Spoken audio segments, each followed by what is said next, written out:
ये तस्वीर पहचानती है आप इसे? रमेश, ये सब हमारी शादी से पहले की बात है। ला मेरी तस्वीर। जलील औरत, आज मुझे पता चल गया तुमने मुझसे शादी क्यों की। अशोक के साथ रहने के लिए, उसके पास रहने के लिए। रमेश, जमानत के उस ढेर को जिसका नाम अशोक है मैं हमेशा के लिए बारूद से उड़ा के रख दूंगा।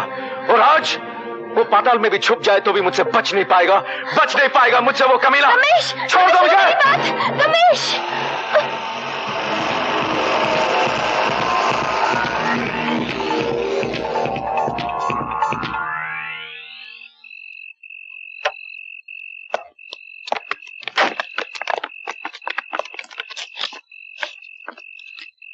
तुम लोग तैयार हो? जी साहब। जैसे अशोक बोलने के लिए खड़ा हो जाए तुम लोग उसकी मीटिंग तोड़ देना। और याद रखना, कोई उसे हाथ नहीं लगाएगा। उसकी तकदीर का फैसला मेरे हाथों में है। Okay boss. अशोक माथुर जिंदाबाद! अशोक माथुर जिंदाबाद! अशोक माथुर जिंदाबाद! अशोक माथुर जिंदाबाद! मुझे आपके जिंदाबाद के नारे नहीं चाहिए, मुझे आपकी मदद चाहिए, आपकी हमारी एकता चाहिए, आपका हाथ चाहिए, आपका साथ चाहिए।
रमेश, रमेश, रमेश, मेरी तरफ देख बेटे, मेरी तरफ देख बेटे, हिम्मत कर जा।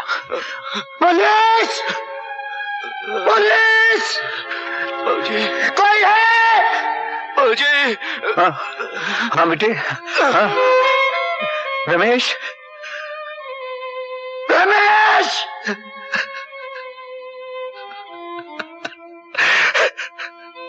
रमेश!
कसूर किया था हमने, जो तूने हमारा घर बर्बाद कर दिया।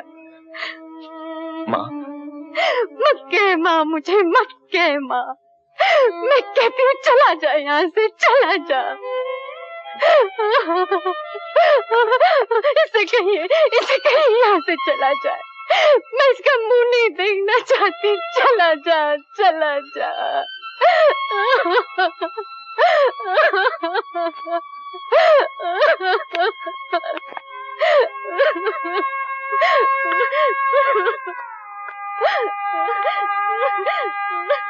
मीना, अब यहाँ क्या करने आए हो? हमारा घर तो बर्बाद कर दिया, मेरे जीवन में आग लगा दी तुमने, भैया का हंसता हुआ चेहरा मिट्टी में मिला दिया। अब क्या बचा है जो लूटने आए हो? मीना, मैं तुम्हें कैसे समझाऊं कि मैं बेकसूर हूँ? कसूर तो हमारा है जो हमने तुम्हें अपना समझ लिया, तुम्हारा असली रूप नहीं पहचाना। मीना, नफरत का इतना काला धुआं फैल चुका है तुम्हारी आंखों के सामने कि सच्चाई का चेहरा नहीं देख सकते। ये धुआं भी उसी आग ने फैलाया है जो तुमने लगाई है। मीना, उस आग में हमारा सब कुछ जल गया। तुम एक पत्थर दिल खुद गर्ज इंसान हो, तुम व्यापारी हो, अपनी कीमत खुद लगाते हो। ये कीमत तुम्हें जो भी दे दे तुम उसके हाथों बिक जाओगे। मैं तुम्हें कभी माफ नहीं करूंगी। मैं तुम्हारी सूरत नहीं देखना चाहती। निकल जाओ यहाँ से, भगवान के लिए यहाँ से निकल जाओ।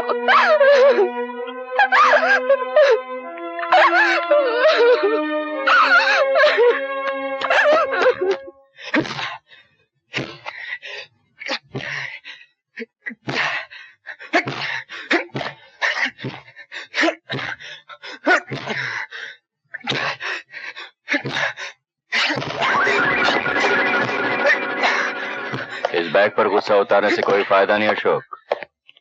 हमसे हाथ मिला लो, फिर देखो बाजी कैसे पलटती है। मैं भी यही सोच रहा था सेठ जी, अगर मैं और आप मिल जाएं तो दीनानाथ सड़क पर आ जाएगा, उसकी शान मिट्टी में मिल जाएगी, उसकी मिल हमारी हो जाएगी। तो मिला ये हाथ, ये फैसला भी बेबाकी हो जाए। ये हुई ना बात। लेकिन एक बात याद रखना, दीनानाथ का नुकसान ही हमारा फायदा है। फायदा आप देखिए, मैं तो सिर्फ नुकसान देखूंगा। नुकसान, नफा हो या नुकसान, मैं इस मीटिंग में जरूर जाऊंगा। तो फिर हम भी आपके साथ चलेंगे। क्यों? इसलिए क्या तुम समझती हो कि मैं इन छिछोरों का, इन सब का सामना नहीं कर सकता? कोई जरूरत नहीं, मैं जाऊंगा और अकेला। नहीं बाबूजी, हम भी आपके साथ जाएंगे। ये देखिए, ये देखिए, ये शेष देखिए, हम भी तो उस मिल के हिस्सेदार हैं। माँ, हम भी चलते हैं, देखिए हमें कौन रोकता है। मीनू, बाबूजी, नहीं बाबूजी, हम भी आपके साथ चलेंगे।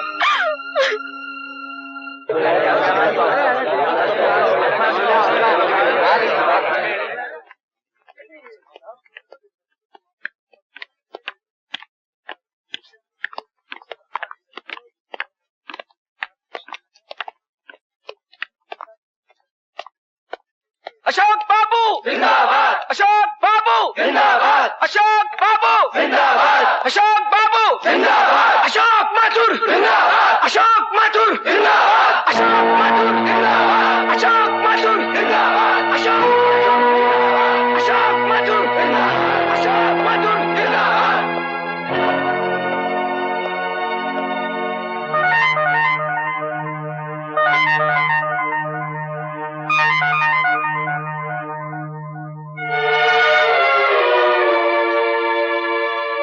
दोस्तों, आप ये जानते हैं कि आज की ये मीटिंग कितनी अहम है।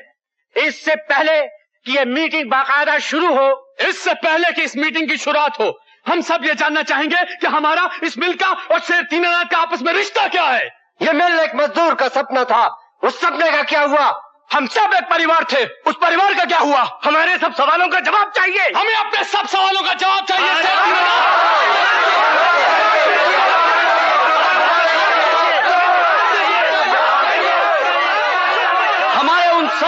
क्या हुआ? हमारा बाप से रिश्ता क्या है? कोई रिश्ता नहीं, और वो जो था वो जल गया। मेरे बेटे की चिता में जल गया वो। लोग भूल करते हैं और उसकी सजा भी पाते हैं। हमें भी मिल गई अपनी भूल की सजा। मुझको मिली, वो सामने मेरी बीवी बैठी है उसको मिली, लेकिन हम दोनों से बढ़ के उस मासूम बच्ची को उसकी सजा मिली है जो सामने चुपचाप बैठी है। ऊपर वाला सब देखता है। हम ऊपर वाले की नहीं, अशोक बाबू की बात करते हैं। उन्हीं के कंधों पर इस मील की बुनियाद रखी गई है। गौर से देखो, गौर से देखो, उन कांधों पर मेरे सुखी परिवार की अर्थी रखी है। वो झुका हुआ सर गवाह है कि वो कलंकित है। और अगर तुम ये समझते हो कि मेरी बात सच नहीं है तो शख्स सामने बैठा है, उसे कहो कि खड़ा होकर बड़ी महफिल में कहे, मेरे सामने मुझसे कहे कि दीनानाथ झूठ बकते हो तुम। मैं बुरा नहीं मानूंगा, कहो उससे। सेठ दीनानाथ जी, आप अशोक बाबू की शराफत का नाजायज फायदा उठा रहे हैं।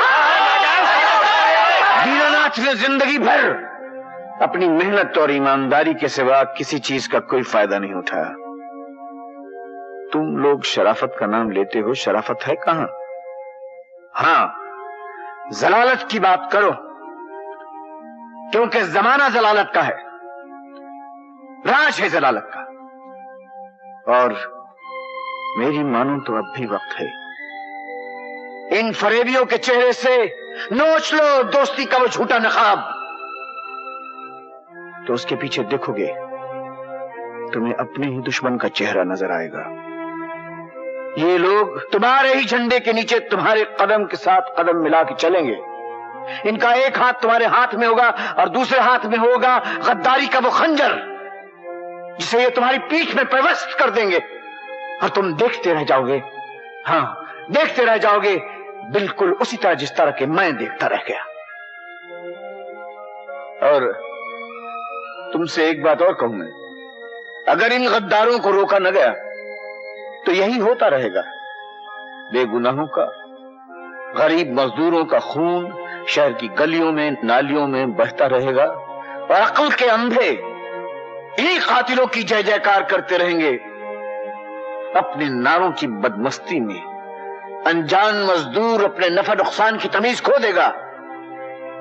वो बिक जाएगा, वो बिक जाएगा बिन दाम, बिल्कुल उसी तरह जिस तरह कि आज तुम सब बिक गए हो। बस मुझे और कुछ नहीं कहना। इस खूबसूरत और जज्बाती तकरीर के लिए बहुत बहुत मुबारकबाद सेठ दीनानाथ सक्सेना।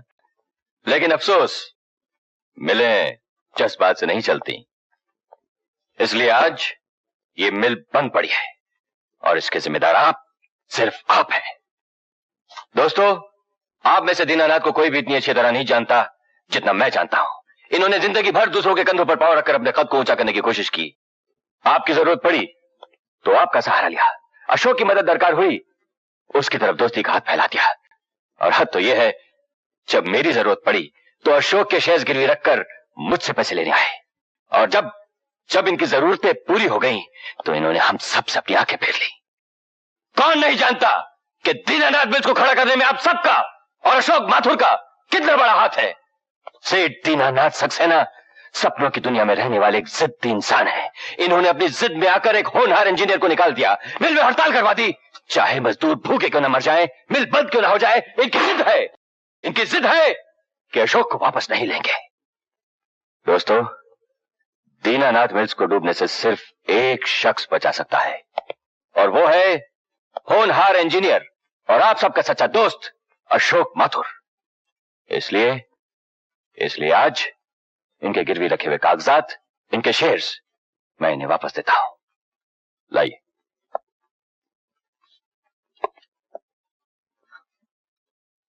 हाँ हाँ, ले लो ना, तमन्ना थी, लेते क्यों नहीं? तुम्हें तुम्हारी कीमत मिल रही है, बढ़ाओ हाथ, ले लो, ले लो।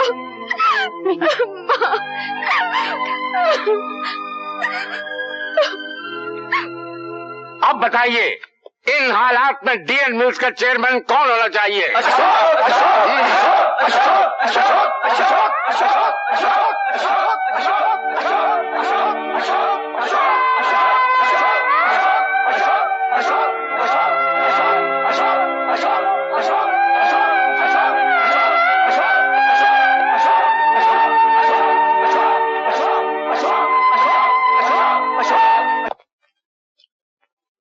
मजदूर भाइयों,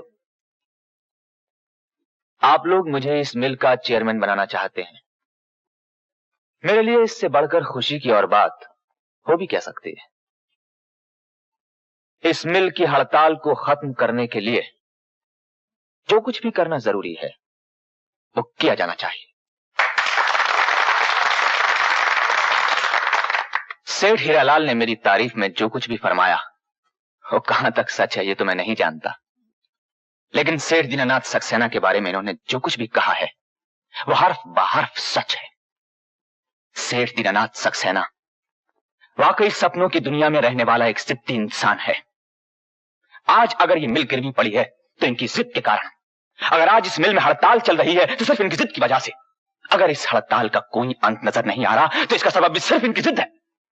और शायद इसीलिए आप इस जिद्दी इंसान को हटाकर मुझे इस मिल का चेयरमैन बनाना चाहते हैं। बिल्कुल ठीक, इसी में सबका भला। हाँ, लेकिन आप सब इस जिद्दी इंसान की एक सबसे बड़ी जिद को भूल गए हैं। इनकी एक जिद यह भी तो थी कि कोई भी मालिक मजदूर की इज्जत को, उसकी हस्ती को पांव तले रौंदने की जरूरत न कर सके। और इसी जिद की वजह से इन्होंने एक दिन अपनी रोजी रोटी को कुर्बान कर दिया था।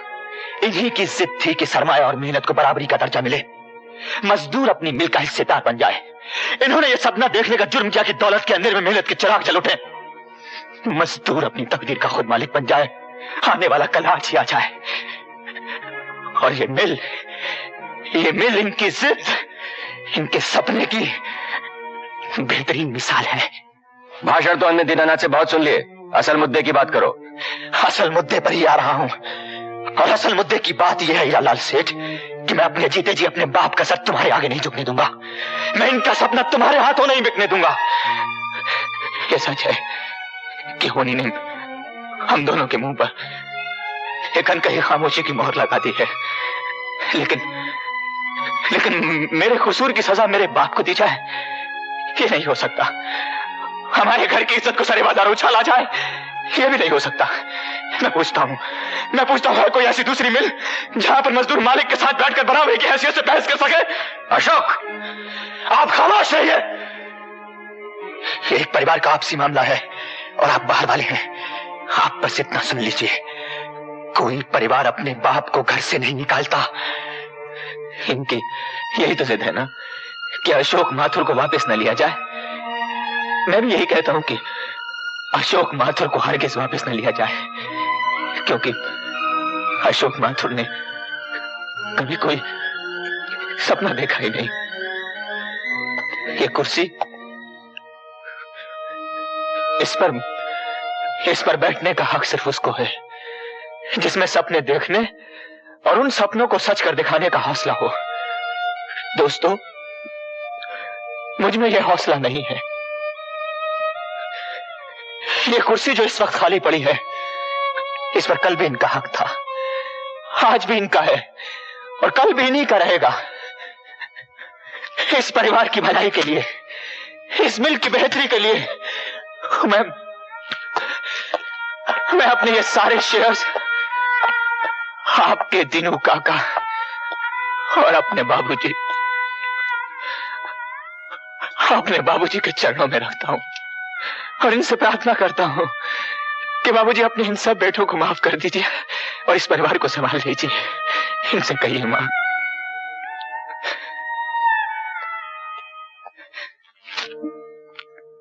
मेरी भी आपसे यही इल्तिजा है दीनानाथ जी, इस परिवार को फिर से अपना लीजिए। मुझे सब मालूम हो गया है, कसूर अशोक का नहीं,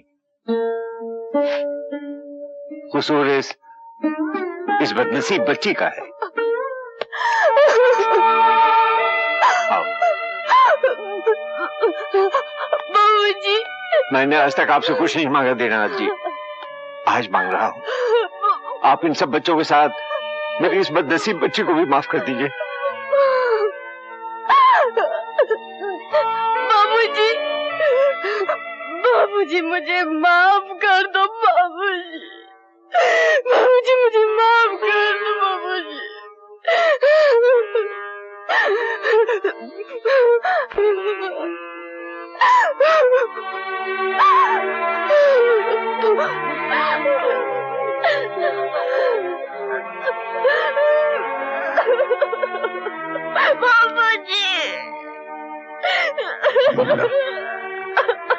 कितनी भाग्यशाली है बत्रा साहब हमारे।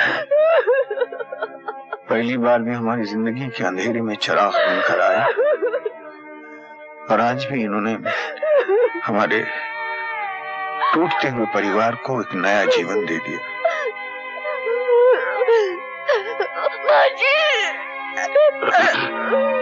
चलो यहां से निकल चले, चलो। अरे ये तो सब इन्हीं का किया जा रहा है, मारो!